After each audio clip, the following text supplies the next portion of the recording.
Hello and welcome to another edition of We Debate. I am Joe Munene. Now, it is estimated that over 10 million households in Kenya are dependent on the agricultural sector. The sector employs approximately 40% of the total population and contributes about 35% to the national GDP. However, although the demand for food is ever increasing, the plight of millions of small-scale farmers has been one of pain and frustrations over the years. The business of farming has been a difficult and unrewarding experience for many farmers in Kenya. Has the government done enough to support the success of small-scale farmers in Kenya? And are the government's policies and regulations working for or against our farmers? This is good for debate. The motion for tonight is, let it be resolved, Kenyan agricultural policies have largely disadvantaged small-scale farmers. Our debaters for tonight are, on the affirmative side of the notion we have Harun Washira, CEO Akili Group and consultant at EcoAct. On the negative side of the motion we have Dr. Oscar Magenya, Secretary, Research and Innovation, Ministry of Agriculture, Livestock, Fisheries and Cooperatives. Harun Washira, Dr. Oscar Magenya, welcome to this debate platform. Thank you. The motion before us, let it be resolved, Kenya's agricultural policies have largely disadvantaged small-scale farmers. Harun, you're arguing on the affirmative side of this motion. Correct. Dr. Oscar Magenya, you are on the negative side, in which case your position is that no, they have not disadvantaged. Now, just to give you a quick run-through on the format of the debate, you will have 1 minute to make your opening presentation. We'll do it sequentially. We'll start with the affirmative side, and then we'll come to you, Daktari. Thereafter, you will each have 5 minutes to give a main presentation. After the second presentation, we will go to rebuttals, your chance to rebut against what your opponent has put forth in their arguments. As part of this debate format, we have a panel of jurors, 3 jurors in total, who will be listening and evaluating on your respective arguments. Prior to the start of this debate, the jurors have been polled to establish on their position in regards to this motion. And the opening positions of the jurors is that 2 members of the jury team are in agreement with the motion, that yes, small-scale farmers have been disadvantaged by government policies. 1 of the jury members is on the negative side of this motion. So at the end of the debate, we will poll the jury team once again to determine whether either of you has been, especially you, Daktari, whether you've been able to sway the minds of the jury team as concerns this particular motion. We will be, after the second rebuttal, we will be at the halfway mark of the debate. The second part of the debate is largely question and answers. You will have a chance to cross-examine each other, and also we will give the jury members an opportunity to ask you questions. All right? So to kick us off, we come to you, Harun Washira, on the affirmative side. Your 1 minute opening statement. Thank you. I'm glad to be in good company because what I'm presenting is nothing but the truth. And I should start by just telling you that I am a small-scale farmer, although with a very big disclaimer. In my first career, I worked as a publisher. I published very successfully a magazine that was called Step Magazine for 7 years, and it was a very successful venture. Then I switched off to IT. I worked for Pricewaterhouse then, and later on PricewaterhouseCoopers, and then developed software and computer systems for many years until it came time for retirement. But in Kenya, we don't retire. We are consigned to the rural areas after our careers in the private sector. So I moved to my rural village, established a home there, and began to operate as a small-scale farmer. And like 10 million other Kenyans who practice small-scale farming, I do what is called mixed farming. Mixed because you grow vegetables, you grow coffee, you grow tea, you keep cows, you keep goats, because you don't know what will succeed. problem number one. We don't specialize. Then I began to seek help, and I went to try and find help from my county. I was told there are more than 100 extension workers. To date, 7 years later, in the rural area, I have never been able to find one in the county. So we have done small-scale farming. We think we are successful right now, and I'll be talking about it, but not because of help from government.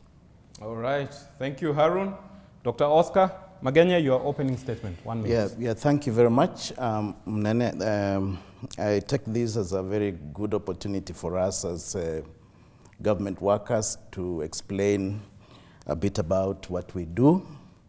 I am the Research and Innovation Secretary in the ministry, and we are involved in policy formulation and implementation. We all realize that Kenya's economy is primarily agricultural based, where the fulcrum is actually the smallholder farmers. And therefore the government has obviously enacted several instruments and guiding documents to support these smallholder farmers, both crops, livestock, pastoralists and fisher folks. And in addition to that, we have a number of national food security projects that are ongoing in the country. However, it is important also at this point to appreciate the fact that we are working in a devolved system, and the constitution of this country has placed very specific functions both to the national government and to the county governments. And I think I want to appreciate KTN, and particularly this initiative, because it gives us an opportunity to add into awareness creation for the citizenry to understand what we do as government and how we support the small-scale farmer. Thank you very much. All right. Thank you, Daktari. We now come back to you, Harun, for your 5 minutes presentation. Over to you. Thank you. I left off my introduction by saying that, yes, we've succeeded in small-scale farming, but not as a result of government support. Based on the assistance I've been able to get from peer farmers, people who have succeeded, I can share 2 quick experiences. One, I was told of a Mr. Karaoke in Embu who had succeeded in coffee. I was harvesting about 1.5 kilos from my coffee plants, each one of them. I went to Mr. Karaoke, he showed me his method, I bought in, and I asked him, why aren't you assisting government to teach other people? And he told me, the only experience I have with government is a fight. They said they hear that I am producing 30 kilos and over per plant, and they say that is impossible. He demonstrated to us by actually picking out berries from the coffee plants and weighing it, and you could see from every branch he can harvest 2 kilos. I copied Mr. Karaoke. Over a 4-year period now, I'm on my 4th year, and as a result of that, I have increased my production in coffee from 2 kilos, less than 2 kilos, to now about 20 kilos per plant. And I teach that to my other neighbors. That's not government. Government has not been involved. My second one is as a result of, I talked to somebody who had succeeded in tea, and he gave me about 4 principles, which I don't have time to talk about, on how to increase the production of the tea plant, from the nutrients to the way you cut it, the way you maintain the level, the harvesting cycle, all those sort of things. And I followed the practice, and my yield, personal yield, increased to about 3 kilograms, which is the highest you can expect from a tea plant. Instead of being praised or asked a question or given accolades, I would Livamiwa. Government, KTDA people came over, the Kenya Tea Development Authority, where we take our tea, and banned me from selling tea because they said I must be buying tea from other small-scale farmers. In other words, they expect you all to be producing at the bottom of the pyramid, and so if you succeed, you are sinning. You are not doing a good job. Now, the attitude is in government, It is in the workers that I interact with at every level of government, and I could have more experiences, but it's distressing because it's not supportive, it's punitive. I think you know that there is a new policy that is supposed to be released in livestock, in which farmers are going to be punished for not registering if they are beekeepers. Their intention is said to be to make it possible for us to manage the pesticides. But the government itself is busy in Mwea coming to kill the quelea birds instead of harvesting them and processing them into nutrients. So the experience has not been very positive working with the government. Now, I am aware that the sector is important, 35% of the GDP, the employment of many farmers, the majority of people who live in the rural areas. But when you look at government policies and government funding, I can cite the policies, CADP, ASDs, CADP, all those big names. I think they're just big acronyms. The crux of the matter is this.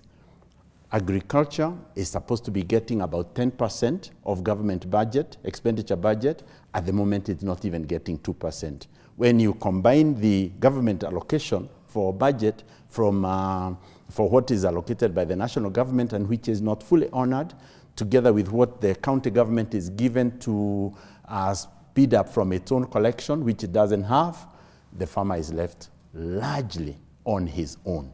He doesn't have the capacity to deal with anything else other than to depend maybe on his peers or on donors. Now, what are donors doing? We interact with them in the rural areas. They come with big cars, they come with big offices, they have capacity building seminars, they have all of those, but nothing to do with anything that happens on the ground. I will, in my other time when I get an opportunity, explain to you some of the ways that we've come up without either government support or donor support, but largely we are all on our own. Big policies, no support on the ground. All right, thank you, Harun. Big policies, no support. If you succeed as a farmer, you are sinning. Yes. All right. Dr. Oscar Magenya? Yeah, thank you very much. Thank you very much. Before I go into the gist of this, I want to just to comment after my worthy opponent. He says he learned from his friend. And by the way, that friend learned from government. So it's a chain. It happens like that. Sometimes we can't reach every individual farmer, but one way or the other, we are able to reach out there. We have all these constraints, but we realize that 80% of our population who live in the rural area are majorly, entirely engaged in agricultural activities. We define a farmer as one who operates an agricultural enterprise that cultivates crops or raises animals, including livestock. And most of the time, people imagine that everybody in the rural area is a farmer, but we are starting to register to know exactly who are these farmers out there in the countryside. We have an estimate of about 4.4 million smallholder farmers in Kenya. 3.5 for crop farming, 600,000 pastoralists, and 130 fisher folk. Collectively, these small-scale farmers account for 60% of production of agricultural outputs in the nation. This is a population, obviously, where what the government cannot afford to ignore. So we have a number of policies. I would like to just enumerate a little bit. And the ministry has developed more than 40 policies, strategies, statutes, bills, and regulations that are mainly entirely address the small-scale farmer. The two core policy that the ministry has formulated is the agriculture policy and the veterinary policy. While several policies have been developed to support and implement these two core policies, The main overarching strategy that we are now implementing, that was launched in 2019 and is supposed to run for 10 years up to 2029, is the agricultural sector transformation and growth strategy. And it has 9 pillars, and they address the small-scale farmer, about targeting 1 million farmers in 40 zones served by 1,000 farmer-facing SMEs, shifting the national subsidy program from what we have been doing to a more structured and to benefit the smallholder farmers, boosting food resilience in the dry areas, promoting extension services, and the area that Wachira had talked about, the extension service. And I'll come to that because it is entirely devolved. So in addition to the big 4 that the president launched, and it has very clear targets on which we are supposed to meet for our nation in terms of maize, rice, potato, milk, and fish.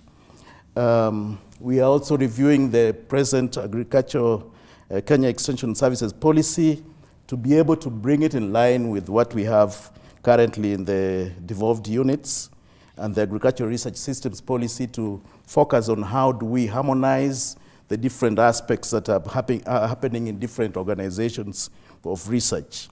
So there are a number of things and initiatives that the government has engaged in: the coffee research, the coffee cherry fund, the tea reforms that Wachira mentioned about the KTDA and how to empower farmers in management of this, distribution of milk coolers, development of fish landing sites, establishment of warehouse receipt system, because the small-scale farmer has always a problem of where to market. So how do we help the small-scale farmer to put their produce together to be able to market and benefit?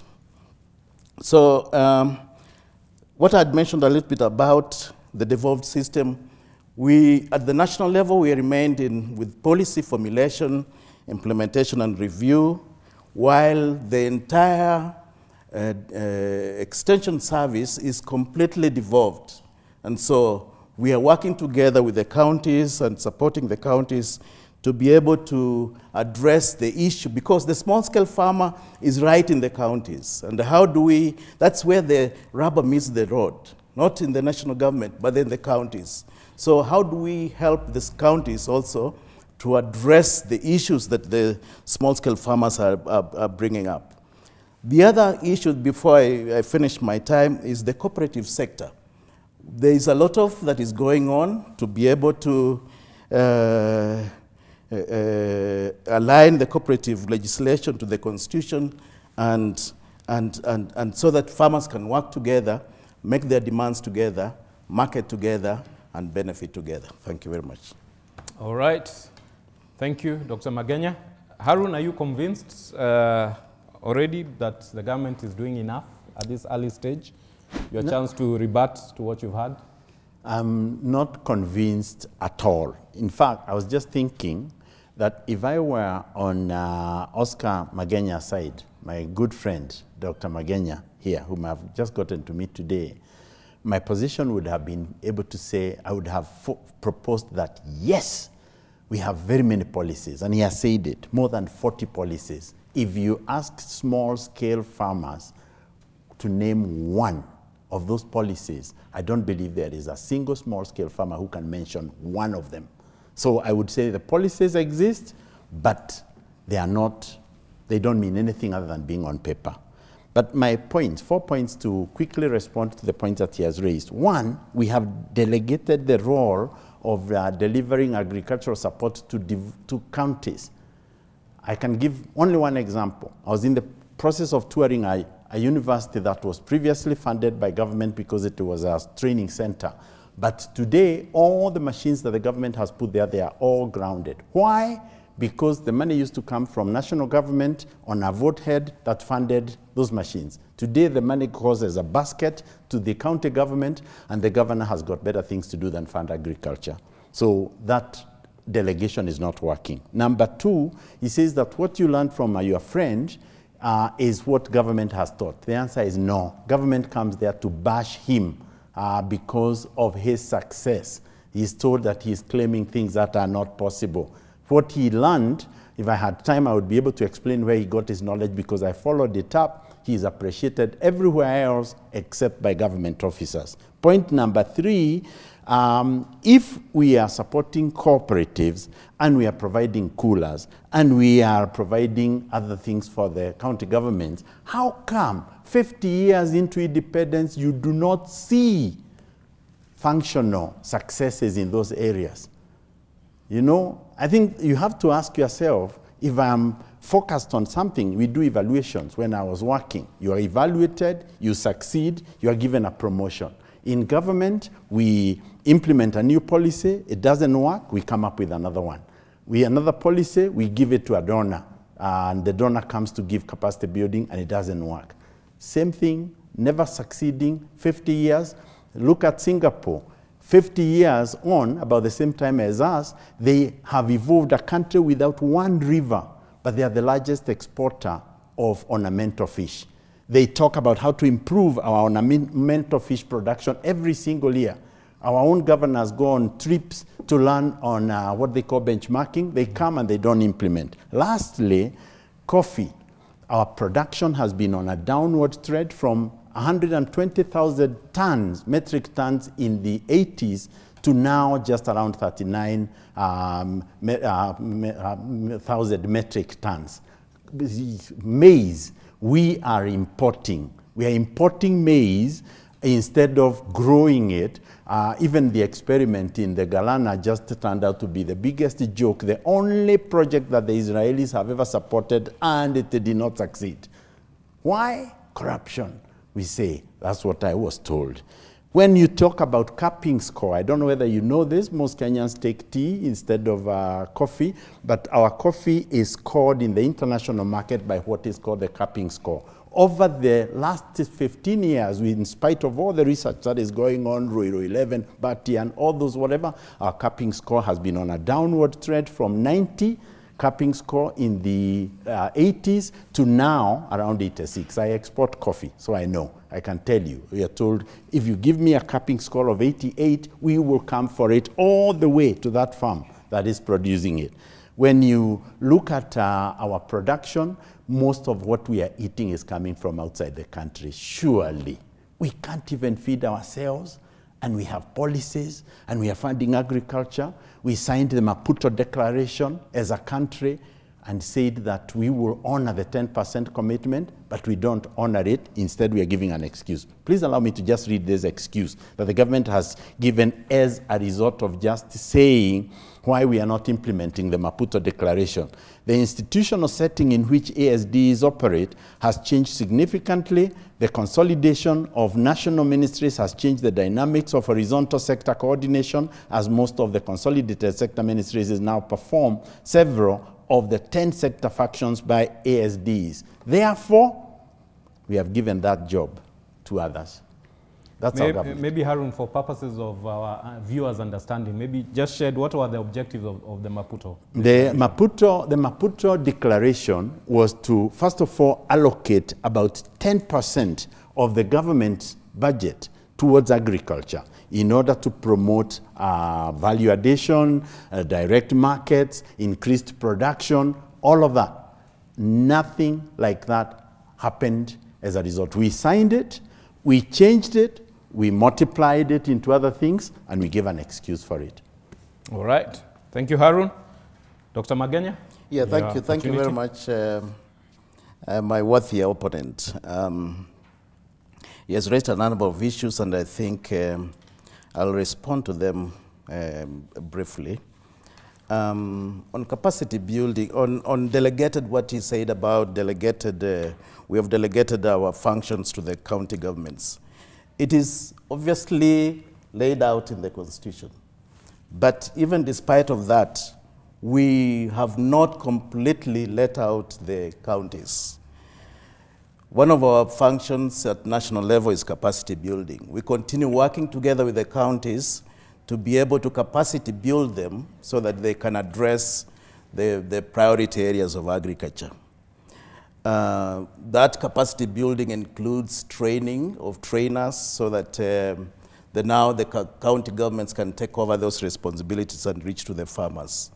In addition to that, we are also looking at how we are reviewing the National Agricultural Research Systems policy to be able to bring the different good work that is happening in the different organizations together so that we can harmonize that to address our national priority areas for research, for research in agriculture. Because without research, we cannot move forward, and we think we need to address that together. We have a lot of work that is going on in universities and public research organizations, international research organizations that are based here and they're doing good work. But how can we bring, and that is what we want to bring them together and be able to see how we can work together. So I came here knowing that government is always bashed, so I'm ready to be bashed. But I want us to always know that we are all together, and how can we work together, because this is our country, and how do we work together to be able to attain our national goals. There is a lot of work in policy formulation that is going on, and we don't formulate, these days, because of the Constitution, we don't formulate policy at the national level alone. We have to have public consultation. We move out to the counties and work together with stakeholders to before a policy is approved, enacted in Parliament, it has gone through all these processing. And that is where we want to encourage everybody, even the small-scale farmers, to come up and make their input in that policy process so that we can work together and develop policies that are right for us. The cooperative management. Many years ago, we realized how cooperatives were very good in bringing farmers together for both input purchase and also for marketing. But the issue of management came in and spoiled most of our cooperatives. The issue of corruption that Bonawachira has raised up, it is not government, it is a public problem that we have as a nation. And so we have to deal with corruption, and that helps for us for leadership in cooperative movements also. The Maputo Declaration, it talks of 10% to agriculture. That has never been attained, but we want all of us to help us, because it is an issue of how do we mobilize ourselves to make sure that Treasury provides the 10%. It's not the Ministry of Agriculture alone, but all of us working together to be able to make our point known that agriculture has to be funded adequately, because if we are calling ourselves an agricultural-based economy, we have to fund it well. Thank you very much. All right, thank you very much. Maybe a question, two questions. Yes. In terms of the distinction between national government, county government, is that a necessary distinction when it comes to the plight of farmers who are also voters for the national government leadership? You know the issue is the function was devolved. It is no longer in the ministry headquarters. So all the staff that were in that line were devolved. So that is where the problem is. The problem is, how do counties now prioritize the issue of where do they put their money for agriculture or in other places? And then we come in together and then serve the small-scale farm. Would you say the counties are doing a good job? They are growing. They're growing. May I comment on it? Go ahead. First of all, the government had a very good mechanism for vote heads, only at a national level. When the government gives money to counties, you would expect they would keep the good part by giving this amount of money to county X to fund this, and then hold them accountable. That's how we run our businesses. I give money for travel to sell a product. Now, even though it may be implemented all the way down by an individual, I can hold that individual accountable. That's not complex. Talking about the subject of corruption, because county governments are also being accused of corruption. Here's the big issue. Corruption requires somebody with a backbone. I was chairman of Tana Water Service Board, I can tell you. And my boreholes were being sunk at 6.9 million shillings each. I examined it, found that it was all corruption, and within 3 months, we had brought down that budget to 1.5 million for that same thing. With 200 money allocated for 200 boreholes, we sank 700. But my neck was at risk every day of my life when I was in that board. So you need a backbone to be able to say, I will fight corruption. Corruption is not difficult, by the way. It can be fought, but by a person who says, I will deal with it. I was accused of being executive chairman as a result, which was okay. I was bashed, but I was successful. Yeah. All right. Yeah, and actually, if you look at what is being done to try and transform the KTDA, there's a lot of work that is going in and a lot of resistance, but something is being pushed through. Okay. Yeah. All right. Very good. We are now at the halfway point of this debate. We take a short break. We'll be back after the commercial break. Thank you.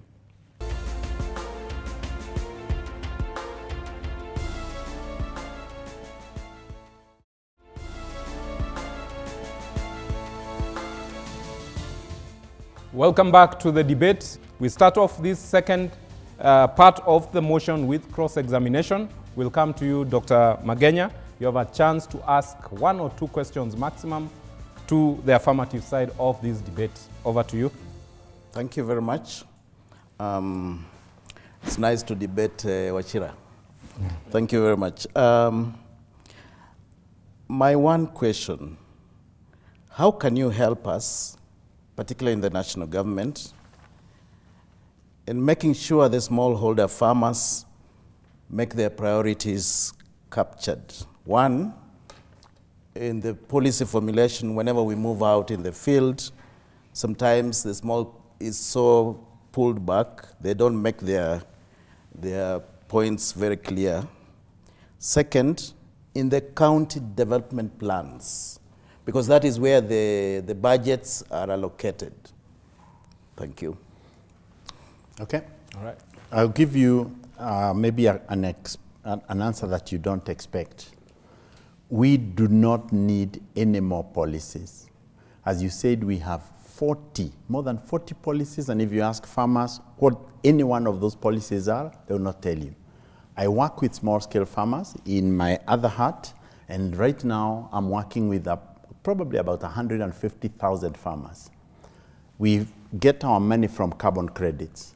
The carbon credits comes from the area. I give a macadamia tree or an avocado tree to a farmer. He makes money. A portion of that income from carbon credits comes back, and we use it for capacity building. The capacity building we give is practical training. What you do, your coffee on January, February, March, April, and you increase your production. Very practical. If we can get the government to do that, to finance that level of capacity building, using money that can be generated locally, you don't need more money from the budget. Australia gets carbon credits from their farmers and they use it for their capacity building. So the help I could give national government is to show them how to harvest carbon credit money, because I do it, 99% of my income comes from carbon credit, and then use it locally to build capacity. Number 2, county governments. The governor for my county came to visit my farm when he was told that we had a program where you harvest 100 kilos of yams from one yam hole, a technique that we developed. When he saw it and he ascertained it, instead of appreciating it, he hated me. Why? He told somebody that because he believed that I would use the opportunity of proliferating that mechanism and use it to stand for politics. I have no interest in politics. There are people who live for other reasons other than politics. It is for us to help the county governments to know that there are specialists who can work on things, and you, government, support them to work with those specialists to get results on the ground. Let me ask, so in terms of the policies, the government has many policies. Many. So is it an issue of the government's failure to communicate? Yeah, I think it's execution. Their plans and their objectives? We just don't have people who are willing to execute. I don't want to mention this, but when I was watching the debate, I don't want to dwell on it, but when I was watching the debate at the IABC versus the court and all of that, many of those issues that were coming up, I face them every day. We have a system for collecting data, uploading it into a system, putting it onto our server, and in the air it changes. Not because the people want to change it, but because the capacity of our people for practical work needs to be upgraded. So we need to focus on training our farmers to do the right thing. Yeah? When we send an agronomy expert on a farm, we don't go there with a manual. We go to say, you need copper green. And this Nordox is the best copper green available at the moment. Buy it, we'll come on Tuesday, we will see how you are spraying it. Then the person comes and shows the farmer, you know, don't spray from the top, only spray from the top, from the side, whatever, have your mask on, etc. And we do it practically, we do like 10 stems, do the others, and I'll come back and check. You understand? Mm-hmm. So it is practical training that farmers need. And then when you have succeeded with one, you bring another person to that particular farm to see it. So to contextualize the question Daktari asked, your advice to the government would be, we need practical advice on the ground. Yes. The extension workers that used, agricultural extension workers that used to be there, are they still there? Whether provided by the county? Yeah.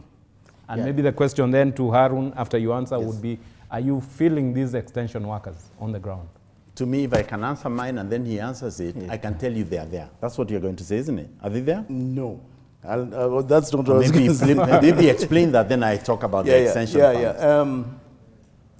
Let me say I agree to some extent to what Wachira is saying, but the issue is practical training, practical issues that you are raising on the ground. And I agree that is what we need to do.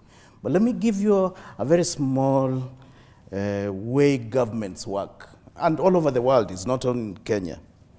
You must have a policy that guides. From the policy, you develop strategies. From the strategies, you develop work plans. Yes.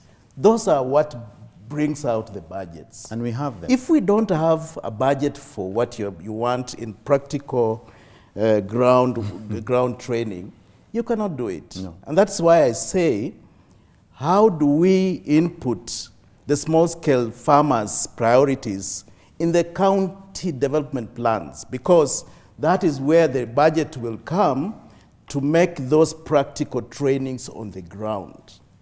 All right. And then in addition to that, after the devolution, the extension service was devolved. Now different counties have different priorities. Some have extension workers on the ground because they're able to pay and employ. Others don't have. And so that is where the disconnect is. Manene, I have on my desk several county development plans for the counties. In every one of them, the component for agriculture has not been implemented. I check with the county governments because I'm working with them. Actually, I have a project for carbon credit that is in about 4 different counties. Mm-hmm. And I asked them, why aren't you implementing? And they say, there's no facilitation. I say, but you have got money that you're spending on all kinds of other things. He says, the money is spent based on what the governor and his people believe is important. That's a big problem. So how would you explain that agriculture is not a top priority? Because politicians do not know how to make money from themselves in agriculture. When my program is a good example. My program in carbon credits does not need government funding. But for them to support me to implement it, they ask me what is there for me. And I say, there's nothing there for you personally. And they say, then it's not important. What is that? Corruption. Yeah. All right. Harun, you have one question to Daktari? Yes. My problem is why we continue to do the same thing over and over and over again and never are willing to learn, to change. Israel, when they discovered that the Sea of Galilee is drying up, They desalinated water from the ocean and began to pump it to the Sea of Galilee. Everybody is complaining about drought. They themselves, they say we have extra water. They have changed with the climate change. How come that our government never changes? I don't know, maybe to give you context.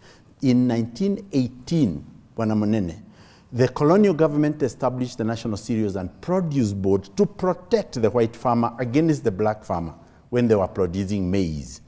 Now, today, we still maintain the National Cereals and Produce Board on the same framework where we don't pay farmers based on the total cost of production, but based on what the government establishes to be the buying price. Same thing the colonial government did. Why don't we change? Dr. Magenya? Thank you very much. Why don't we change? Let me tell you that that has been in the past. The kind of work that I see in the ministry right now, there is a very strong push for transformation. We know, we understand where we have come from and the difficulties and the challenges that we have faced as a sector for agriculture. But there is now a very strong push for transformation. And one of the areas that we are transforming is on digital transformation. That we might never have the kind of extension service that we used to have. But right now, there are a number of apps that can assist the small-scale farmer. And how can we bring now those applications, digital applications, to assist our farmers? Currently, we are also developing what we call the Kenya Unified Agriculture Data Platform, where all the work that has been done in agriculture can be put in a centralized place, where now the stakeholders can have access to this information, extension materials, work that has been done before, and what can separate different farmers can have advantage of in terms of production. And this we see that in the long run will help us transform. So Bwana Wachira, we are not doing the same thing every time. We did that many years, but now we are trying to see how we can bring particularly the young people on board and the women folk to be able to improve our production, particularly for agriculture. Thank you very much. All right, thank you both. Now we cross the floor to the members of the jury team. All right, over to you. Thank you so much for your convincing debate. Mine is quite simple and quite to the point. We actually finished, yesterday was the last day of the Africa Climate Week in Gabon. I'm sure most of you know about it. As it's a predecession to the COPA 2022 in Egypt this year. So none of you has brought out the climate change and its effect to the small-scale farmer. It didn't come out like I wanted, but I want to hear, what are the mitigations? What do you think about it as we try to tackle climate change and its effect to the common farmer in Africa? Thank you. The question is to both the debaters? To both of them. Okay. Yeah. We'll start with? It's only that, you know, our timekeeper is always raising this thing, so, so we can't put everything on the table. But we have a very elaborate project that is called Kenya Climate Smart Project, and it's about mitigation and adaptation of, we realize that climate is a big issue for our agriculture. And now, actually, we are mainstreaming climate smart agriculture into all the programs that we are doing. So, because if we develop technologies that are not addressing climate change, are useless. So, this big project that is funded by a big donor is reaching out to the farmers. It's actually in all the 47 counties, and developing interventions from research and with the farmers to address climate change issues. So For the national government, this is working together with the county governments to see how we can address the issue of climate change. All right, Harun? Okay. I'm actually very glad you raised this, and I apologize that this did not come out very clearly earlier on. But we are heavily involved in this. We have a research project. My company has a research project with Kenyatta University in which we are looking at the effectiveness of the utilization of invasive species to promote the growth of other species. For example, prosopis, mathenge, what is commonly known as mathenge. You can convert it into biochar. That biochar applied in a farm retains water so that the cabbage that would not have grown there easily because the rain falls short will now have enough water to be there. Now, that project is successful. We have finance for it, and we are going to be rolling it out when we have succeeded, when we finish the research in March. We already have investors who are willing to invest in promoting the proliferation of biochar from invasive species to our target is 1 million farmers. Why is that important? Because using what we already have, mathenge, lantana camara, other species that really destroy the environment, we can create something good. I don't know whether you know that Kenya is a major importer in the world of a product called diatomite. Yes. Now, diatomite holds 2.5 times its weight when you pour water in it. And if you dig diatomite into the hole and you put manure and then you plant a plant there like a coffee plant where the water was not available January, February, March, you will have water there for that entire period. We are rolling out diatomite in large scale. Kenya exports it to our shame instead of us utilizing it in our farms. So those are the kind of things that we do. And finally, it is promoting species that can survive.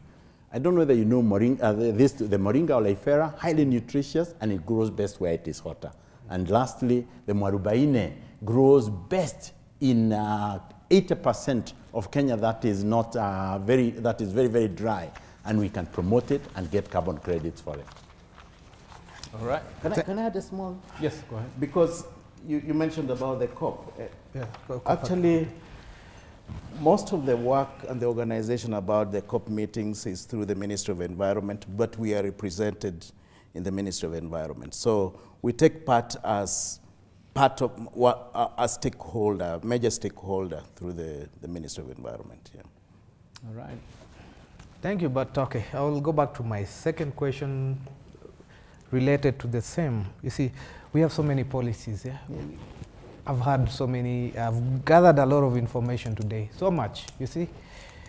But now, is it going to down there? You see, I just came from, we are running a project in Lodwar on climate smart agriculture. But we were working with the people down there. The same problem. I come from Kajiado County. Right now, they're appealing for help because of the drought. Yeah? Still, we have so many policies, but why do we have to go over and over again? You see, like we just saw that Eritrea just received aid from a country that is fighting to feed them. Yeah. What are we not doing as a continent, as a country, for both of you? Yeah. How can we evade this problem of asking for food all the time? Yeah. It's very unfortunate that we in this age and era we are still asking for food. But there are some issues that are beyond agriculture. But the issue of policies, I know we have many. But as I indicated, that how do we now work with the counties? Because that is where the smallholder farmer is. Let me tell you, counties are semi-autonomous. They are counties, they are real counties with small presidents. You can't push them, you can't control them, you can't supervise them because they are counties. But we are trying to work because we have developed what is called JASCOM, which is the Joint Agricultural Sector Coordination Committees, which brings the counties and the national governments together to be able to look at how do we prioritize our things, because we are addressing the same farmer. Yeah. Yet, in the budgeting, how do we help the counties once they get their money that they allocate this amount to agriculture? How do we also ourselves make sure we push Treasury to allocate to the overall agriculture? So those are very important issues. They are very significant, but we are trying our level best. Yeah. Harun, 10 seconds to Yep. respond to The question. response is keep it simple. The reason why we don't do many things in Kenya is because we want complex things where there is money to eat. I built 648 sand dams, each one of them at 500,000 shillings, and to date, almost 10, 15 years later, they still keep water. If you build sand dams across most of the rivers that do not have water throughout the year, that community will always have water. But there's not very big opportunity for corruption. Number two, I would like to get my worthy opponent to only think through this issue. You can hold a governor accountable. If you have a structured program of where this money is going and you do not do it, we can punish you, not necessarily by jailing you, but denying it. If I give you a billion shillings for agriculture and you don't use it for agriculture, why should I give you a billion shillings next year? It is, but you need people with backbone at the headquarters to be able to do that. And I know it can be done, but because we want always to be the nice guys, It's not the Ministry of Agriculture headquarters. Fair enough. Headquarters in Treasury and internal security. That's okay. Right. okay. Okay. I'm sure as an objective, we're all working Yes. to get the youth Yes. in agriculture, Yes. Yes. to get our young ladies in Yes. agriculture. Yes. I'm sure Marion has some questions for Good. either of you. Marion? Speaking on youth, Yes. early this year, that was in July, the first bunch of avocados were exported to China, Shanghai, and they landed safely. What is the government doing, Bwana Oscar, to ensure that youth get access to the vast market, and I repeat, vast market of avocados in China? Yeah. Yeah, thank you very much. We are very specific and very particular, very passionate about youths and women. You qualify for the two, eh? So in the ministry, we have a very active unit on agribusiness. And the issue is, how do we get markets outside there? Part of the target for the Big Four was about how do we provide planting material to the groups out there on the field. And a lot of fruit trees, and particularly avocado, was done. A lot of that was done in many places. And so I agree that we have not done enough. We are doing, but we are particularly focusing on the youths and the women to try and support them in terms of producing for us and for export. And most of these projects that I mentioned that are national projects for agriculture have very specific components for youths and women. May I make my own comment on the same subject? Yes. Yeah. Tell them to come to me.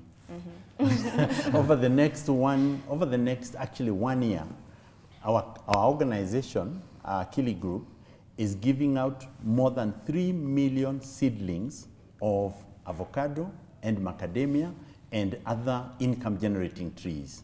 Who is funding them? Carbon credit investors. We plant an avocado tree on your farm, you get the fruit, we receive the carbon in there, we share it with the investor, and 15% of the carbon credit money comes back to build water infrastructure, facilities like that in that community. We are together. So this program can be extended extensively. Number two. Harun, let me just interrupt you there. So could we say that maybe we are looking to the government, Yes. in this case the national government as Yes. represented here, and whereas maybe the solutions are actually with the private sector? Actually, you organizations should like not look to government. When we approach the government to try and plant trees, now in trees, the species that should restore the environment so that, for example, the rainy areas can remain rainy. I was given an express letter forbidding me from planting trees in the forests. So government should be our last resort, but we should do it with the youth. All right. One statement, please. Government is not a last resort. Let me correct that, because government provides an enabling environment. Yes, yes. It is not even, government is not even involved in a business. But government provides, all over the world, they provide an enabling environment. Then everybody, every stakeholder can come in and take their place. I agree with that. So you would say that all these successes Harun is sharing? Yes. Yes, government. Without security, without what he Fair can't. enough. That's fair enough. All right, Yeah. we go to our last juror, number 3. Your question, directed to who? My question is directed to Dr. Magenya. Right. As we seated here, I was thinking about a beekeeper in Kitui and Irish potato farmer in Molo. Yeah. And you've talked about almost 40 policies that you put in place for the small-scale farmers. And in all those policies we've seen that you discussed, I tend to see some disconnect. A lot of policies, but the people on the ground know nothing about those policies. Yeah, thank you very much. Let me give you an example of one policy that I was involved in that is just at the cabinet level for an action. It's the National Agriculture Research Systems policy. And this policy, we went through a very thorough way up to where we are. First, looking at the peer commentators and their input. Then we went to the counties. At every county, we call county representatives and their farmers, because they are generated from the county agriculture offices. And then we present and they critique and input. And then after that, we brought it at the national office and it is advertised in the press, in the websites, so that people can come and make their presentations to address what the policy is talking about and their input, and everything was inputted in. So I would say it is a very thorough process. But the issue is, and I asked my worthy opponent, is that we know when we go to the counties and tell them, can we get representatives of farmers to bring and critique and input into the policy? Sometimes maybe we don't get the right people, so it is up to the county level to produce those demands and those inputs into our policy making so that we are aware and we are sure that everything is being captured by the real small-scale farmer. But it is thorough, it is constitutional. You can't pass anything, otherwise Okio Mtata will be on you. So we have to make sure that it is consultative and any input is captured in the policy. All right. 30 seconds to give you a piece of information on a current one that applies to bees. It's called the Livestock Bill of 2021. It caused an uproar because recently it requires you to be a beekeeper to become registered. It also bars me, the livestock farmer, to mix my own feeds. I have to buy them from the big guys. And then it also has a penalty of 500,000 shillings for non-compliance. Is that a policy intended to support the small-scale farmer? No. I rest my case. Dr. Magenya, maybe you would like to respond to that? Yeah. We want Bwana Wachira, because it's still a bill? Mm-hmm. Yes. There's still room for Bwana Wachira to make representations that will be captured in that. If he doesn't, it will go through. Okay. But if he makes representation, yes, then we capture those issues that are hindering the small-scale farmer to be a beekeeper. Thank you. Maybe I would ask, in your view, what would be the motivation for a bill requiring registration of bee farmers? Let me tell you, most of the time it's just about regulation. in this country, there are many places where we have opened up, and every Tom Dick comes in and spoils whatever good intentions there are. Sometimes it's important that you limit who is serious to do a particular activity. But that has to be done in consultation. But I can tell you what they say about the reason for that particular bill. Yes. Is because of pesticide residue. That we are producing honey, sending it out, and then it gets rejected because it has got residue, which is a genuine issue. Yeah. But it's the wrong way of dealing with it, because a lot of those chemicals, I go to a farmer's meeting with containers that show what the pesticide is all about. And I ask the farmers, do you see this label out here? Do you know what it means? And they say no. They're blue, yellow, red, whatever. And then you see the red labeled ones, which are not supposed to be used on anything to be consumed by human beings, but they are sold by all the agrovets in that particular area. What is the government doing, allowing those things to be sold? So our problem is a management problem, not a farmer problem.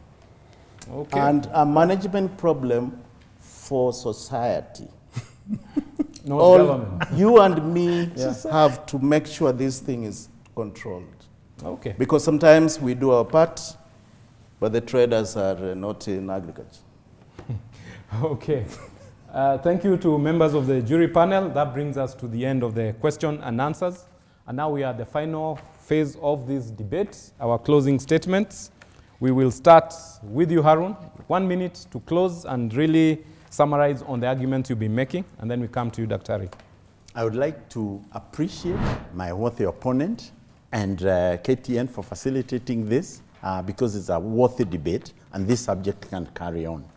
I'd like to mention that we do need solutions to support the small-scale farmers. The models are there, whether they are carbon credit funded, whether they are funded by the county government, or whether they are funded by the national government. The problem is not at the policy level. The problem is being able to engage us, the small-scale farmers, in applying that funding that is allocated to small-scale farming and making sure that it drives the kind of results that we are looking for. At the moment, we don't see government, either at the national level. We see donors, and those donors come to us with their big cars and capacity building facilities that literally do not help us on the ground. Thank you. Thank you, Harun Wachira. Dr. Magenya, your closing statement. Thank you very much. I also appreciate Bwana Wachira. It was nice talking to you and debating with you. I would want just to re-emphasize the fact that this country belongs to us, and all of us have a role and a responsibility to make sure that we improve our agriculture. Now that agriculture is known as the backbone of this economy, so we all have, in different sectors, different stakeholders, and also government, that we work together to be able to move and advance agriculture, because agriculture employs quite a bit of, if we're talking about youth employment, agriculture can pick that very quickly. If we're talking about food security, agriculture can also contribute into that.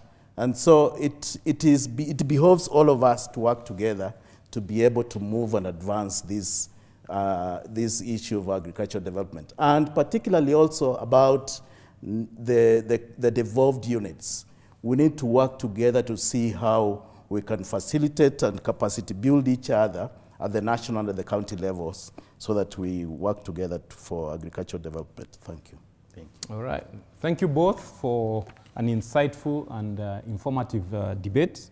It's obviously a topic that we could go on and on and on because it's really pertinent and there are a lot of issues to be looked at. At the beginning of the debate, 2 of the jurors were in support of the motion and 1 was against. Well, the jury's verdict is in at the close of this debate, and none of the jury members at the end of the debate are on the negative side. So, Dr. Magenya, you've lost one of the jurors who supported you at the beginning. 3 of the jury members are on the affirmative side in concurrence that Kenya's agricultural policies have disadvantaged small-scale farmers. Perhaps we'll have a part 2 of this debate to further, because I think there were also issues to do with the time constraints that we had. Well, that's the position of the jury panel. Do you agree with it? We welcome your feedback and comments on this debate. Please engage with us on the social media handles appearing on your screen right now. That's it for this edition of We Debate. A big thank you once again to the 2 debaters, members of the jury panel, the KTN team behind this production, the location host, the Norfolk Hotel. A big thank you, and of course you, the viewer, for participating and watching and staying tuned to this important conversation. My name is Joe Munene, and I'll see you at the next debate.